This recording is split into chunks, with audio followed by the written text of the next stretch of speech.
Good morning, everybody, and welcome to Stippling Sunday. I have a different piece for you guys I'm going to work on. This is the idea for the trading card for the Printer's Devil for John's Longbox. This is Bose, and we have the Liberty Bell, and it's right here is your connector between the two, and then we have the Devil himself right there. Okay? And I wanted to work on this one because I've got a fun topic that I want to talk to you guys about. This is from, and I because I have a fun topic and I really want to talk to you.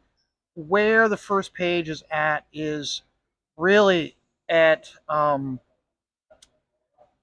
I have to do all the fine work, and I don't want to do that while trying to talk to you and screw it up. So this one has a lot, just clean slate.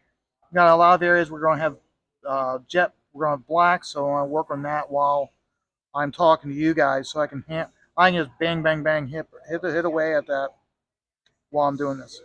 The topic for today, and I'm actually, what I'm going to do is I'm going to do 3 videos on this topic.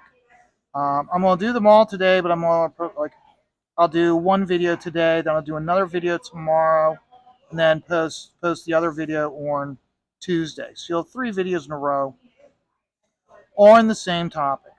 Now this topic is the tangent universe. After I got done with yesterday's video, I started thinking about the tangent universe, how much I like it, and how it really gives you a lot of freedom to have a lot of fun.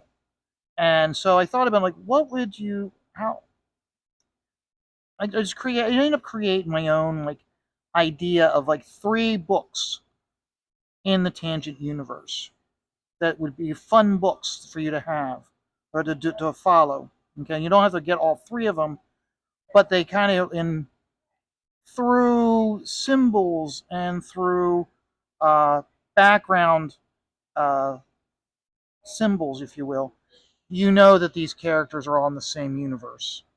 The idea being like how, because the definition of tangent is a completely different line of thought or action. Okay, and that's what they came down to when with tangent. Remember, the most powerful superhero in the tangent line is a character by the name of Atom, the Atom, and he's like their Superman type character. I'm not talking about. We're not going into the Man of Tomorrow, Superman who became a despot. We're talking about just regular superheroes. The Atom is top of the food chain when it comes to superpowers. And how the tangent line came about was the Cuban Missile Crisis did happen. The Firestorm missile was released, and like Miami was wiped out.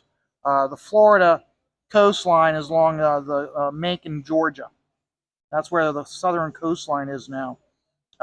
Where Atlanta would be, there's now Atlantis, and you're like because of the Firestorm bomb, you have humans, metahumans, and uh, the disformities, and people have been changed because of are basically like metahumans, mutants, and Atlantis is basically a shiny metropolis with the most modern technologies. Um, we're not going to be talking about that. We're talking about New Orleans. New Orleans is now the Miami of the tangent universe. What it was basically was like old New Orleans was wiped out, and where and what it was like the coastline was here. Okay, it was all wiped out. It was pushed up. Well, it was when the bomb went off.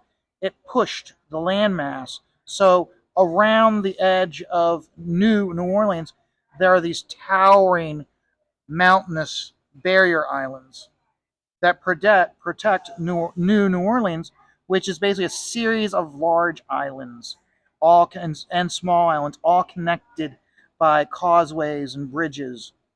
And so this is where our story takes place, and it takes place with a superhero team, and this is like the public eye super team. This is the super team that the average person sees and reads about and on the news, and this is GeoForce.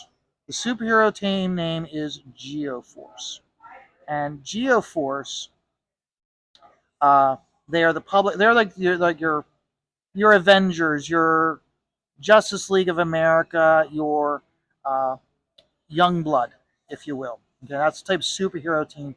They're the ones in the public eye that everybody sees, and they interact with the police. They do TV shows.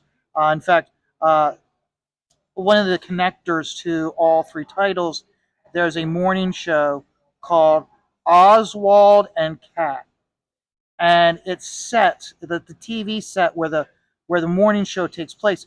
It looks like it looks like the Dick Van Dyke Show. Remember how the Dick Van Dyke Show is set up? So here's your stage, okay, and here's your living room, and off to the left there's the front door, and off to your right in the background there's stairs that led upstairs. So the morning show, and then off to the right is the dining room in the same room, but off to the right is the dining room, and right behind the dining room there's the door into the kitchen.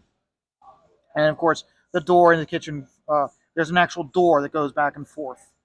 And the morning show starts with Oswald walking down the stairs saying good morning to everybody. He's already dressed in his penny loafers and his suit, in his dress pants, dress shirt and tie. He's got a sweater vest on.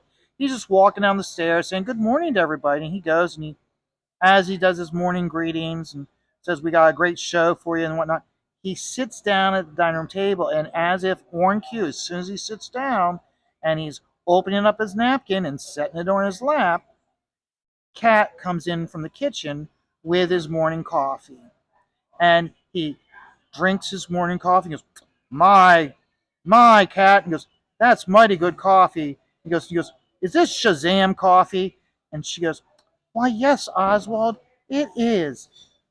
And then she looks, and on cue, she looks at the TV screen. She goes, "Shazam coffee is the best coffee for for my Ozzy first thing in the morning. He needs that pick me up to get up and go." "Well, gosh golly, Cat, you're right. Shazam coffee, you can get that. Where can I get that morning coffee, Cat?" "Why, Oswald, I'm glad you asked me. You can get Shazam coffee down at Mayflower Groceries. It's where I buy all my groceries for my Oswald, for my Ozzy." And he looks at her, and then the typical '50s TV show. They look at each other and they chuckle. And even though this is like the 1990s, the early 2000s, uh, media and Hollywood or the entertainment district, they still want you to. They have a solid grasp on society this way, where they want people to think back to those better days before the Cuban Missile Crisis and the Firestorm missile changed everything. So he does the morning show. So he does his morning show, giving you the morning news from his dining room table, and each time he's talking about something, uh, Kat's sitting there. She's just served the fruit cup, the morning fruit cup, and they're both sharing their morning fruit cup. Bought where, folks? Why, it's bought at Mayflower grocery stores. And he'll talk about, like, last night there was a fire on 4th and Abster Street. The Good Samaritan, the superhero name is, or the blue collar hero of New Orleans, the steel girder ran inside and saved many people. Unfortunately, 2 people were lost and died in that horrific blaze. And almost as cue, the camera turns on Kat, and she looks at the camera, and she goes, "Ladies, don't let this happen to you. Go down to Cyborg Electronics and buy yourself a brand new smoke detector. You don't want to lose your loved ones and all of your belongings because of a faulty fire detector. They also happen to be on sale right now." I mean, and this is completely just like the '50s, product placement all the way through. And which you look at it like that way you can get all those, that dialogue of like how, like, cyborg electronics. And you can have then in one of the other two books that I'll talk about, maybe have cyborg electronic, maybe a sign for cyborg electronics as a billboard. And one of the things about New Orleans is that in the business district and in the entertainment district, they've got the big light boards on the sides of buildings for selling products and for uh, uh, providing news media and sporting events, just right there on the big Teletron screens mounted on the sides of the building. So, and then they talk, and so as they do the morning show goes on, here there's a knock on the door, and Oswald, well, I wonder who that could be. Oh, you finish your breakfast, honey. I'll go see who it is. And she goes and she answers the doorbell and she goes to the front door. What? Why, hello. And she answers the door. Why, hello, Red Bee. How are you doing? Honey, it's the Red Bee. Oh, and Red Bee, it's so nice that you stopped by. Now, the Red Bee he's a superhero, but he doesn't have any superhuman powers. Okay. He is a remember how like the 1800s how Irishmen in Boston they would wear their plaid vests and their plaid pants and their plaid short-billed hat with their tie and their white dress shirt. Well, that's how the Red Bee dresses. He is Irishman. He has a little domino mask, and here his hands and up to his forearm is covered in wrappings like a boxer, and he has brass knuckles when he fights. That he puts on. He calls his stingers, and he walks. He's there at the front of the ring. He's like, "Hi guys," and he goes, "You mind if I stop in?" And he goes, "Why, sure, Red Bee, come on in." And Oswald and Oswald goes, "Hey, Red Bee, let's have a seat at the on the couch." So the camera pans over to the living room. They have a seat on the couch, and while they're doing their morning greetings and this talking about this and everything, Kat comes in from the kitchen, and she's got a platter with the coffee, with 3 cups of coffee, and she gives them each a cup. Then she pours them their coffee, and Red Bee he sips at it and goes, this hits the spot. Is this Shazam coffee? And at that moment, Oswald looks at the camera and goes, "You bet it is, Red Bee. Shazam coffee, the best coffee for that pick me up that you need to get go. It gives you a nice Shazam to you." And they do the morning show, and you can tell like all throughout, it's all completely scripted. And then at the end, at one point, Kat stands up. Oh, one thing also about Kat.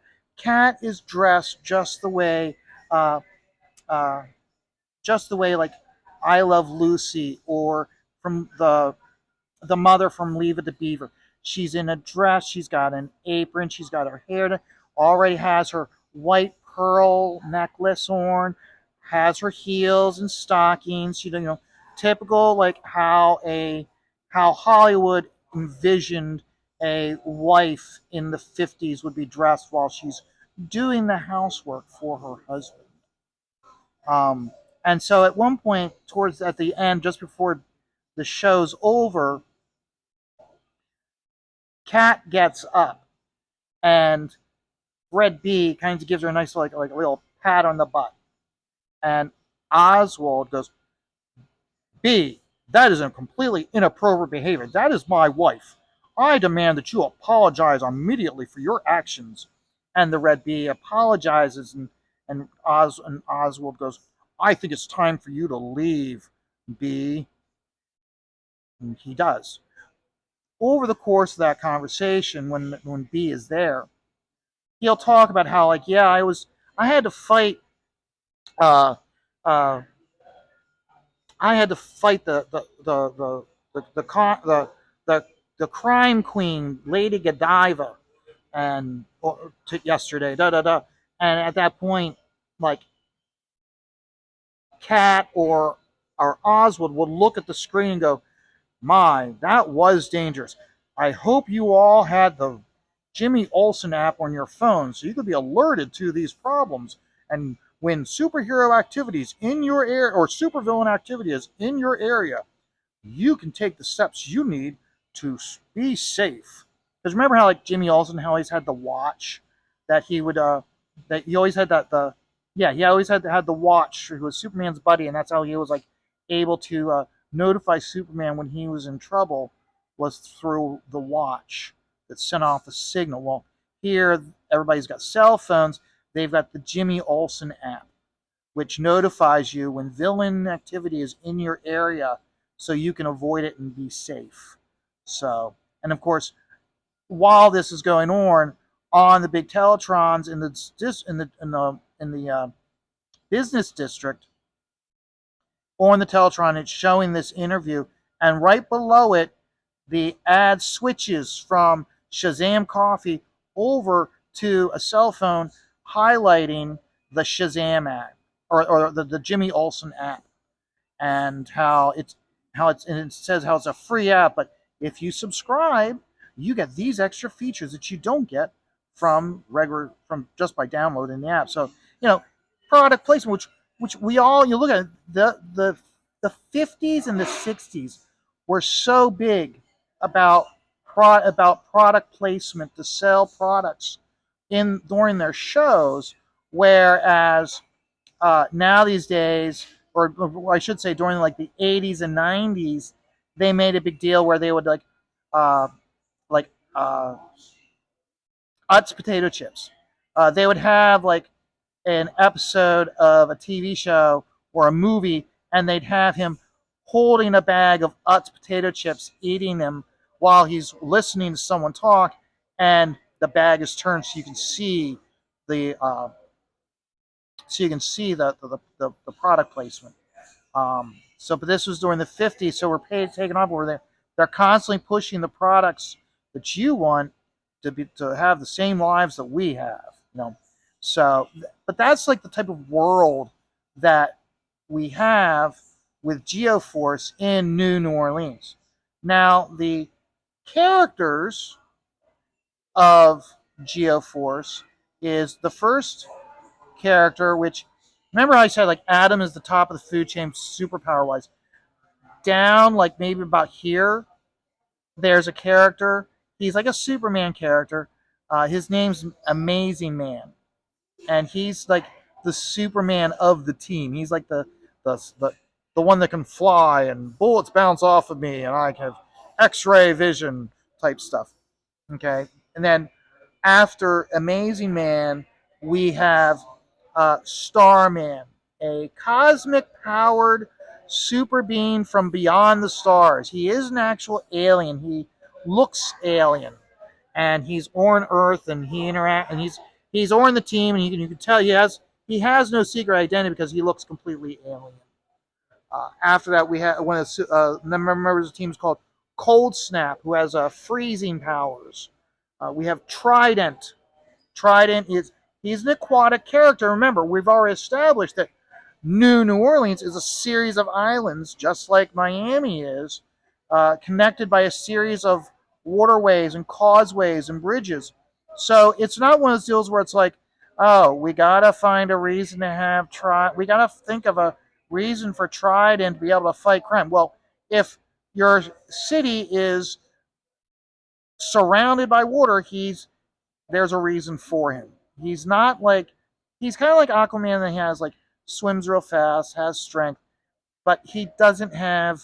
He's not an Aquaman and Namor levels of power. He's not the forbidden ruler of an underwater colony. No, he can breathe underwater. He can swim fast. He's got extra human strength, and he's got a mystic trident that he uses. So that's how we have an aquatic character. And then the other aquatic character is called Tobias the Whale.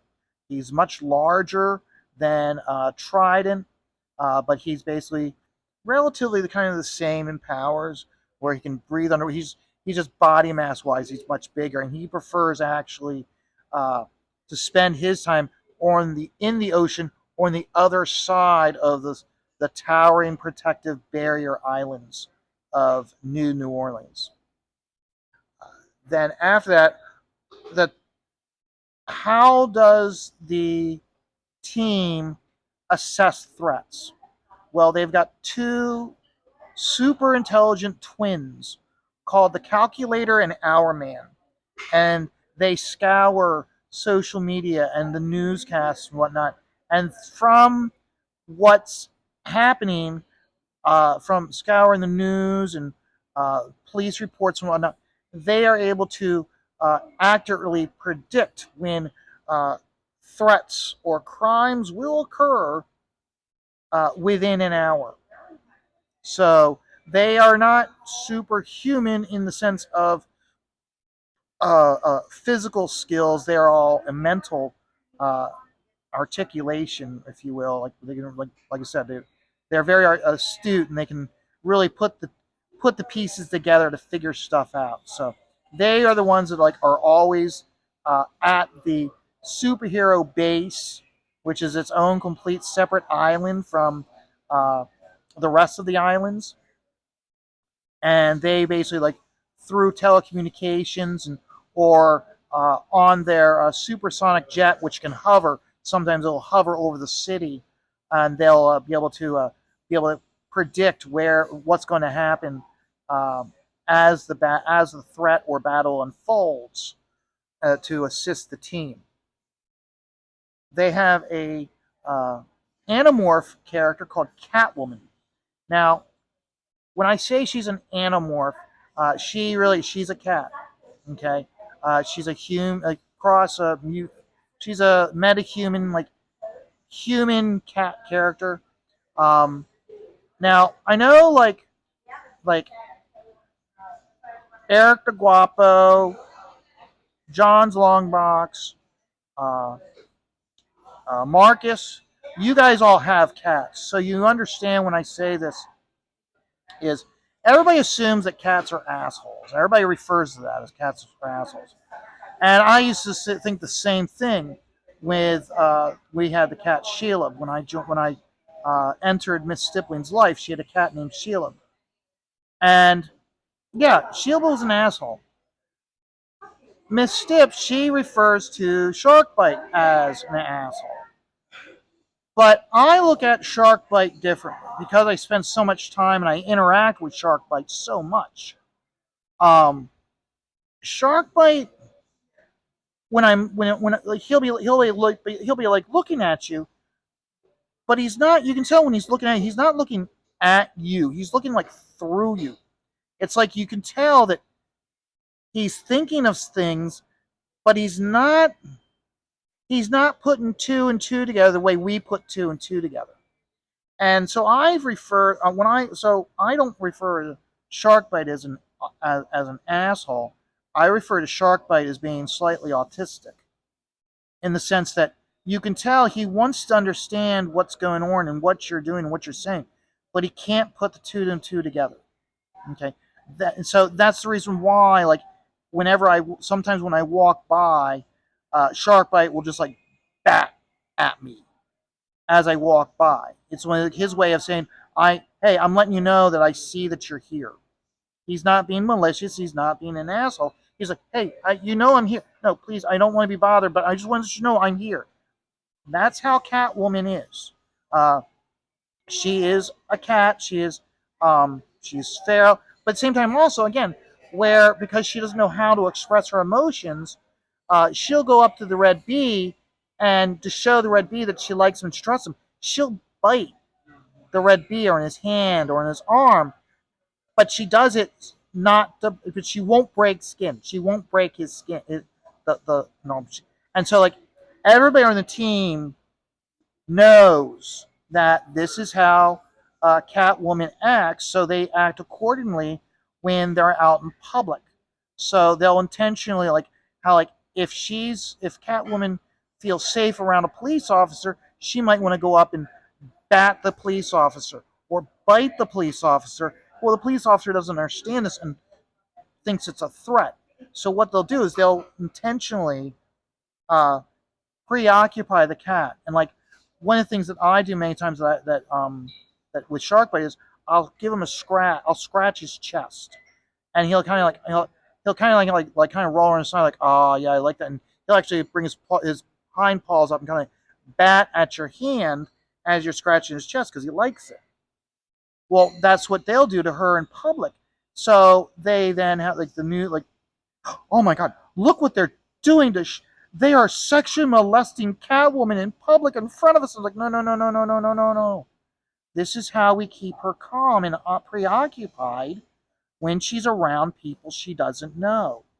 Because she doesn't understand that her way of showing affection isn't the way you would receive actions of affection.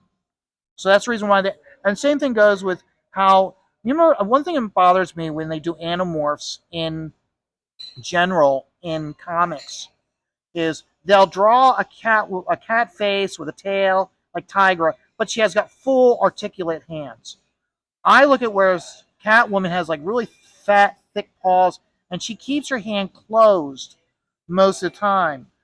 But when she's needing to grab something or she's attacking someone, she will spread her paws out and then curve them down. Okay, she can't make a fist. At the most, she can get her claws like that. Okay, so she can slightly kind of pick stuff up, or most likely when she's in a fight, she curves so like a cat to strike. So that's how she is, and that's how like and she can talk. It's just how she talks and expresses herself isn't fully articulated the way we do. She all but talks like in riddles, and only the calculator and our man can put two to two together to understand what she's saying and how she's expressing herself. So they might be trying to figure out a threat. She'll say something.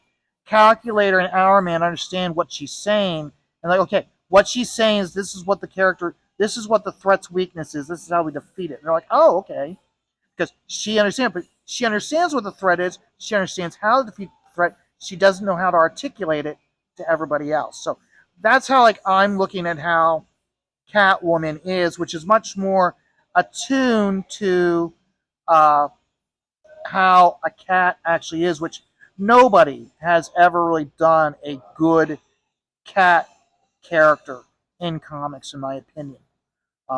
You take a look how like DC had Panther, uh, Marvel had Feral, and it's like one of those was like, yeah, they're cat-like, but they don't feel cat-like. They don't act.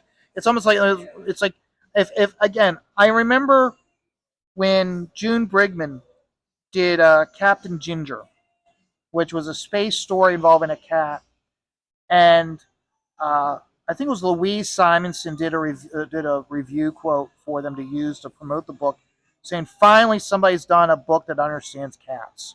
Which, quite honestly, June Brigman loves cats. She's always had cats. She's always posting pictures of her cats. She has her cat du jour posts that she does daily.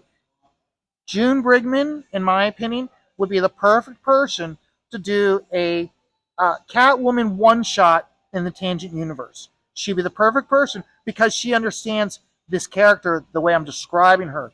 That she'll be like, okay, I know exactly how to draw this cat character and how she would express herself. And really, those words like if she would have heavy input in the story and the storytelling because she understands cats. And you'd have to have another writer who owns cats to understand this. If anything, I would have where June Brigman would do the plot and the storytelling through sequential images, and you'd have like Louise Simonson coming in just to do the dialogue for the story. Because Louise would look at it and go, look, she knows cats more than me. I'm just here to put in the please and thank yous and go get 'ems. Word bubble of dialogue. You know what I mean? So the story would really be because like I said, she knows cats. She would be the one that if she was watching this video, which June, I am tagging you for specifically for this reason.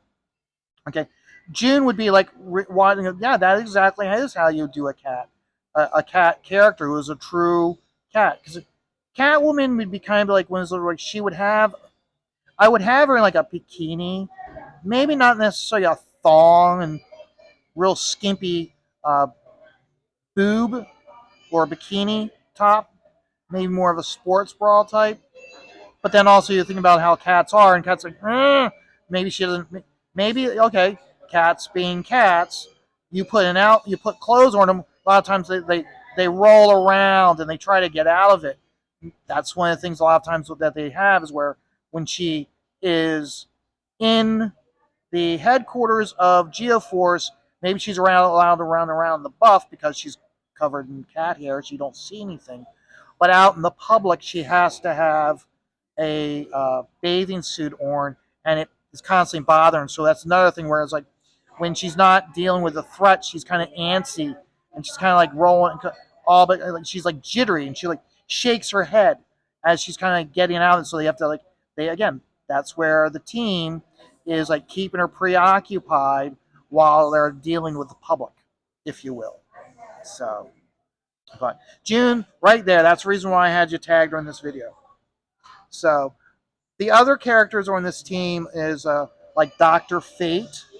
Dr. Fate, he is a psychologist, so he's a doctorate degree, and that's the reason why he calls himself Dr. Fate. But really, what it is he has precognitive abilities where if he is on the street as a civilian and he bumps into uh, someone, he can tell right away that this man in this suit and tie is he's left work early.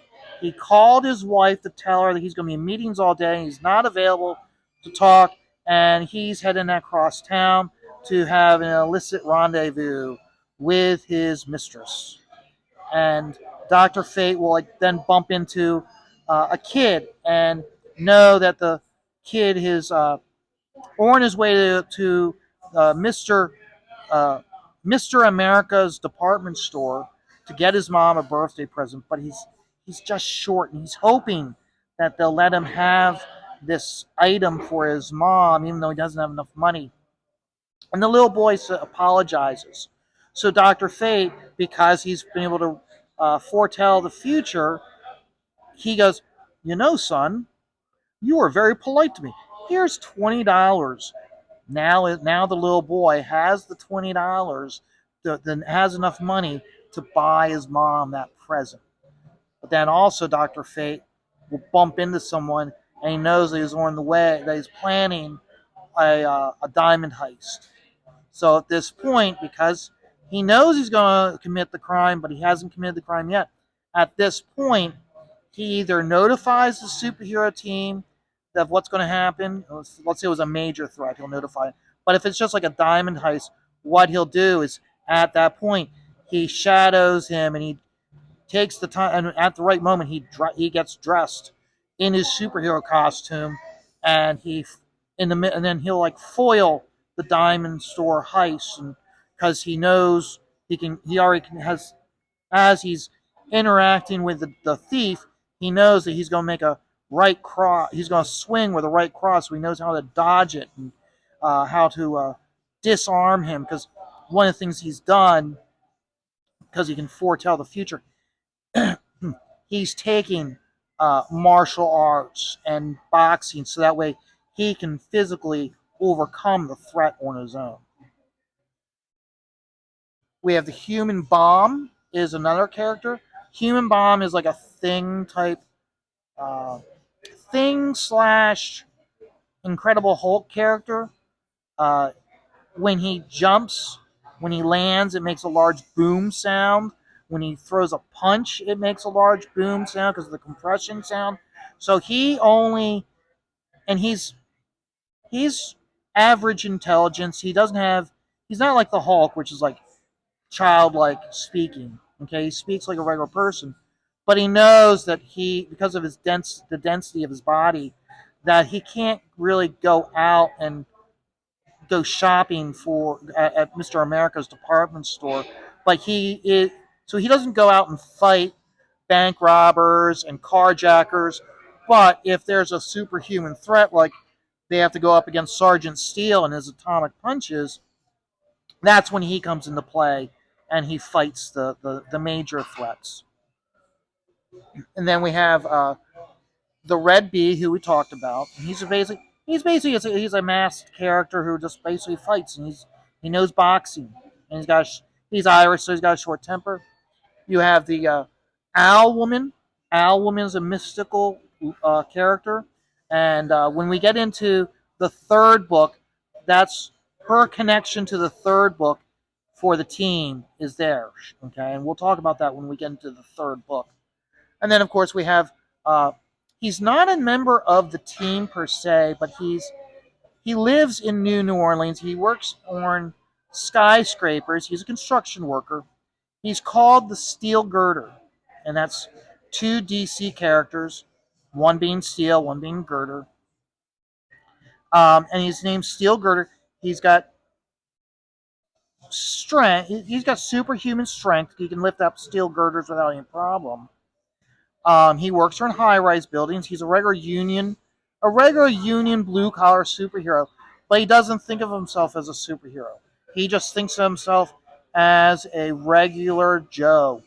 And like Sergeant Steele and Amazing Man are fighting in the sky over New Orleans, and he's watching them as the fight damages buildings and what, and they fly close enough to the building he's working on, and here, because of the Jimmy Olsen app, all the construction workers there, they know they got to scramble and get away. Steel Girder will stand on top of the building where they're doing the construction, grab rebars, and he'll throw them like javelins at and hit one of the characters. He doesn't care. He doesn't care whether it's the hero or the villain. He'll just throw the javelin to hit the character, and then he yells at him, "Hey, take that shit out over the barrier islands. We got people working here just trying to earn a living. Get the hell out of here. Amazing Man. Be amazing. Get him the hell out of here. Take him over the barrier islands. Leave us the hell alone." He has no problem with like telling superheroes to go piss off. But at the same time, also, like, but he does have those vulnerabilities. He has impervious skin, but he still feels pain. Now I know you're going to have the geeks going, well, you have to understand, Vaughn. If he has impervious skin, it means he doesn't feel any pain. So that doesn't make any sense. No, what it means is that he can run into a burning building and he can save these kids, but the heat, it won't give him third-degree burns, but the heat can hurt him inside. If he sees electrical cables that have fallen and they're going to electrocute somebody, he'll grab those cables. It won't physically hurt him, but inside it still hurts him. So he has his limitations. So it's one of those where it's like he has to be smart in how he handles threats. So if he gets shot at, the bullets may be compressed and embedded in his chest or now on the ground, but he still feels that impact of the bullet.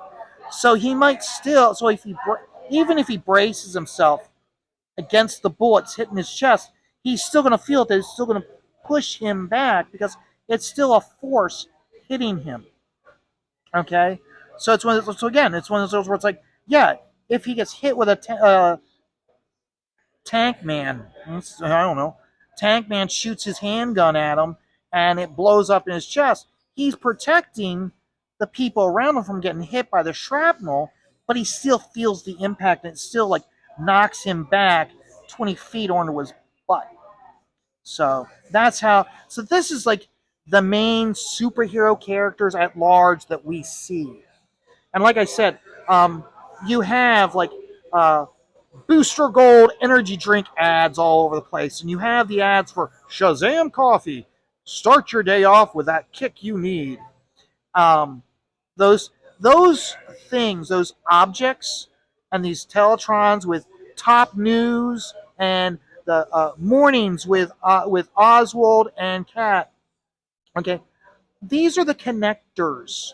So when you go into the next, and so when you go into like the next book, okay, you'll see again, you'll see maybe someone walking around having a drink from Booster Gold Energy Drink. You'll see an ad for this, that, and the other thing. You'll see an ad or an ad on the side of the building for Mayflower grocery stores or Mr. America department store.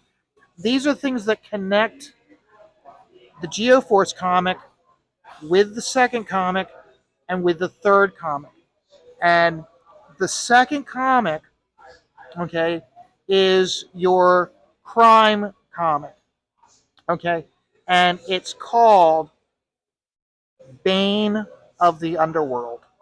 And that'll be the next video.